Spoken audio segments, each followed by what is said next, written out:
तो अभी हम लोग पढ़ेंगे line and angles. Line and angles में सबसे पहले जरूरी है आपको एक पॉइंट के बारे में जानना है ना। पॉइंट के बारे में,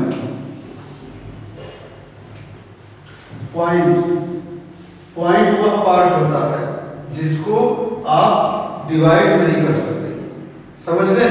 जैसे ये कोई एक क्या है, कोई प्लेन है, कोई ऑब्जेक्ट है, आप सुनेंगे केवल कोई एक ऑब्जेक्ट है, इसमें से एक पॉइंट आपने ले लिया, मतलब अलग कर लिया। अब इस पार्ट को आप कभी डिवाइड नहीं कर सकते, तो ये क्या हो गया, पॉइंट। बात समझ रहे हैं। Point is a part of A object which can not be divisible, which can not be divisible. बात समझे।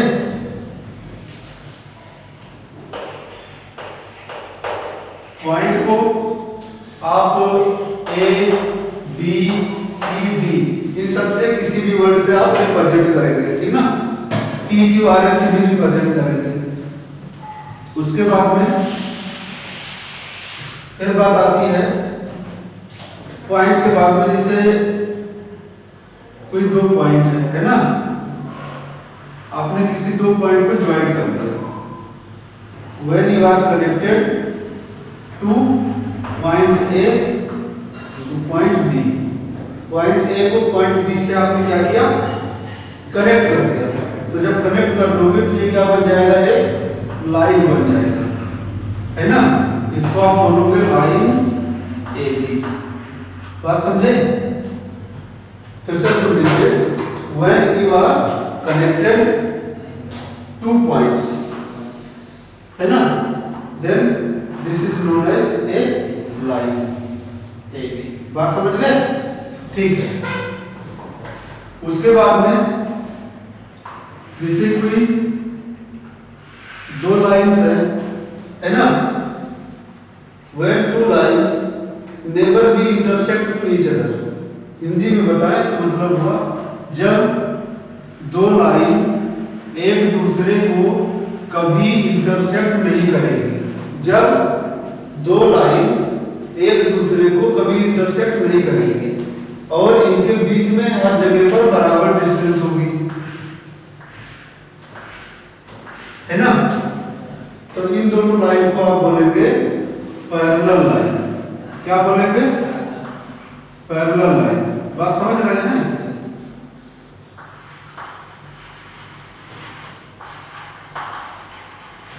बात समझ में आया।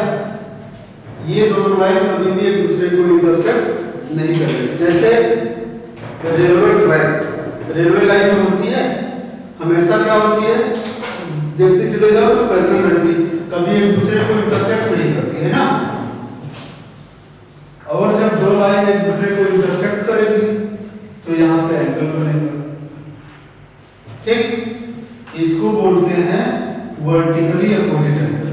क्या बोलते हैं, वर्टिकली अपोजिट एंगल।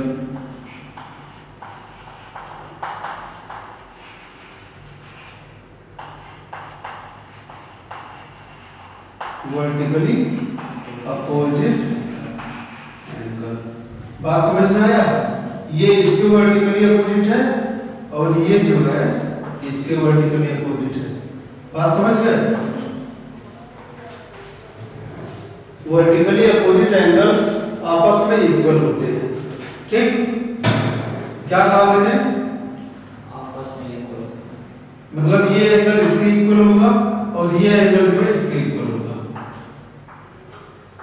बात समझ रहे बेटा। वन जो है टू के इक्वल होगा और थ्री जो है वो फोर के इक्वल होगा, ठीक। नोट करिए इसको। Line and angles important chapter है।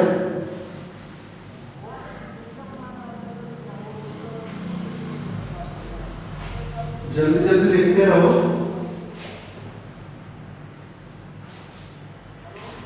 लाइन एंड एंगल्स के बाद में अगला टॉपिक भी आएगा, उसको भी पढ़ेंगे हम लोग।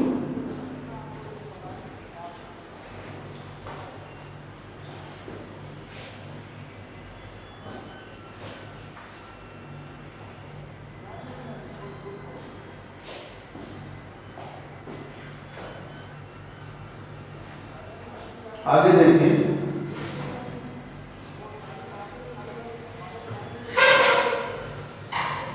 देखिए जैसे कोई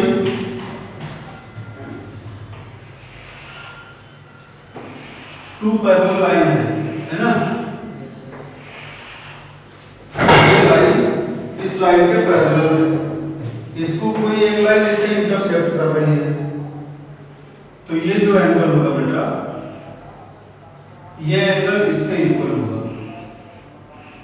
रीजन अगर पूछा जाए तो आप बताओगे ये एंगल इसके इक्वल है, इसलिए क्योंकि अल्टरनेट एंगल है। मैं लिख देता हूं 1 2, एंगल 1 इक्वल एंगल 2। रीजन क्या लिखोगे,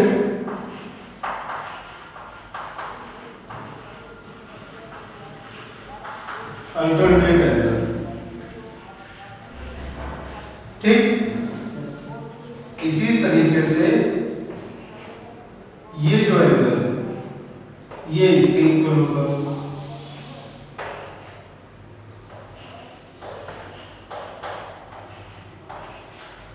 थ्री फोर, मतलब ये एंगल इस एंगल के इक्वल है, क्योंकि ये भी क्या है, अल्टरनेट एंगल। अल्टरनेट एंगल होता क्या है, जैसे कोई दो लाइन पैरेलल है, इसको लाइन इंटरसेक्ट कर रही है, तो एक दूसरे के अपोजिट, जिससे ये होगी। बात समझ रहे हैं? ठीक है, लिख लीजिए। और उसके बाद में ये एंगल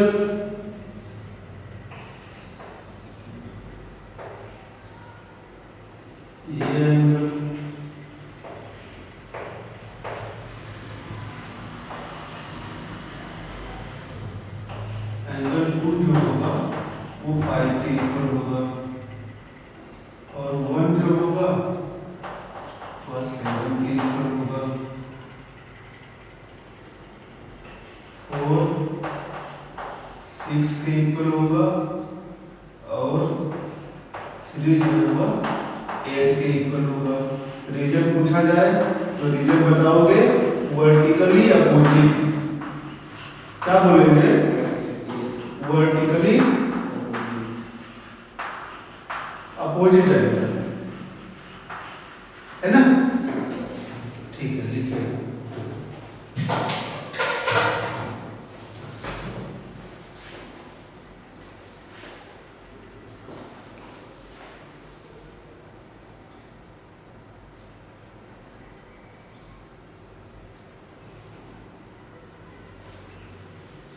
वर्टिकली अपोजिट एंगल हो गया।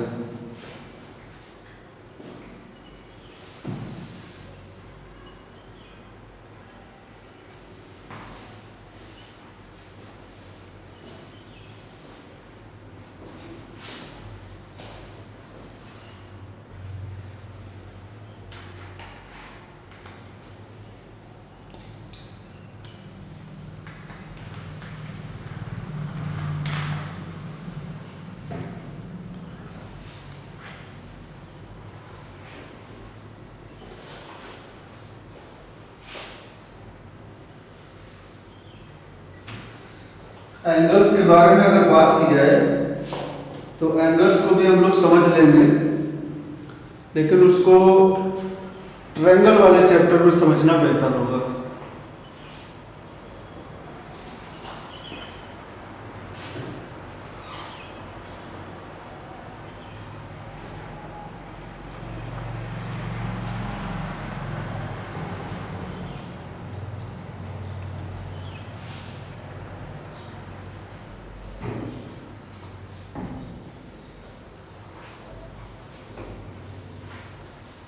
पूरा कॉन्सेप्ट क्लियर है आपका?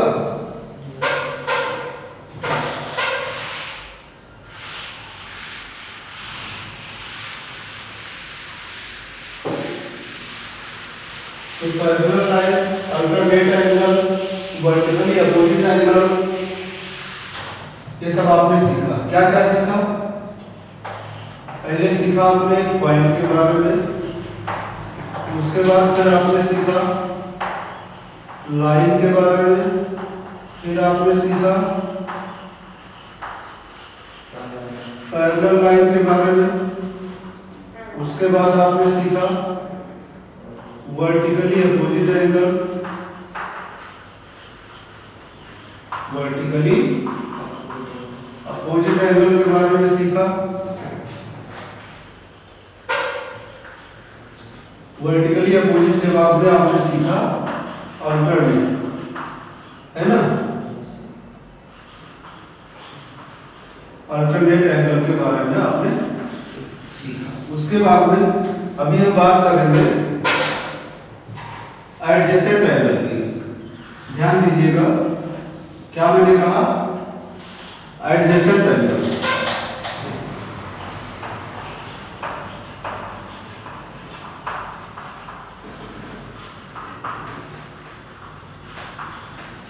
एडजेसेंट एंगल की बात करते हैं। देखिए, जैसे कोई लाइन है ना, ये एक लाइन हो गई, इस लाइन से ये दूसरी लाइन निकल गई है ना, तो ये जो एंगल होंगे ना, ये दोनों क्या होंगे, एडजेसेंट एंगल। बात समझ रहे हैं? इसको हम क्या बोलेंगे, एडजेसेंट एंगल। लिख लो,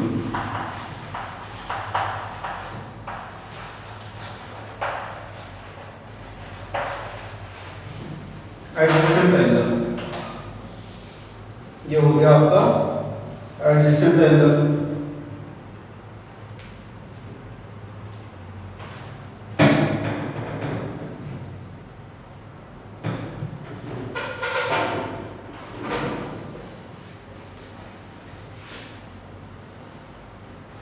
एडजेसेंट एंगल इक्वल होंगे ये जरूरी नहीं है, मतलब आप ये नहीं बोल सकते हो कि एडजेसेंट एंगल जो है वो इक्वल होते हैं, है ना, क्योंकि एडजेसेंट एंगल इक्वल तभी होगा जब परपेंडिकुलर होगा, और यहाँ पे परपेंडिकुलर तो है नहीं, ठीक। 2 जो है वो एक्यूट एंगल है और 1 जो है ऑब्टूस एंगल है ना, मतलब 1 जो है 90 से ज़्यादा है और 2 जो है वो 90 से कम है, तो आप इसको सिर्फ और सिर्फ एडजेसेंट एंगल बोल सकते हैं। क्लियर? राइट एंगल क्या होता है?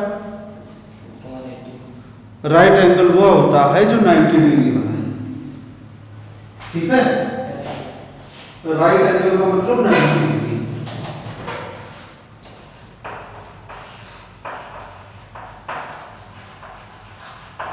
राइट एंगल का मतलब 90 डिग्री, ठीक। और आता है linear angle. Linear angle, linear angle का मतलब 180 डिग्री, ठीक है। लिखते चलिए,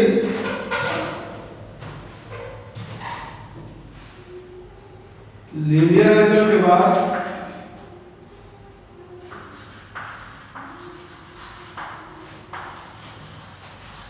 एक्यूट एंगल। एक्यूट एंगल का मतलब लेस देन 90।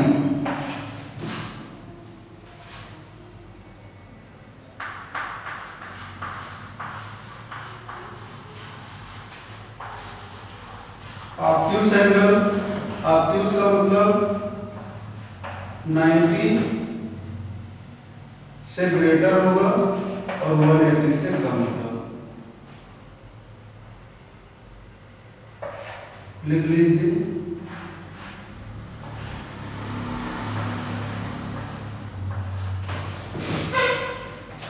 ये सब चीजें समझना जरूरी है, बेसिक नॉलेज होता है।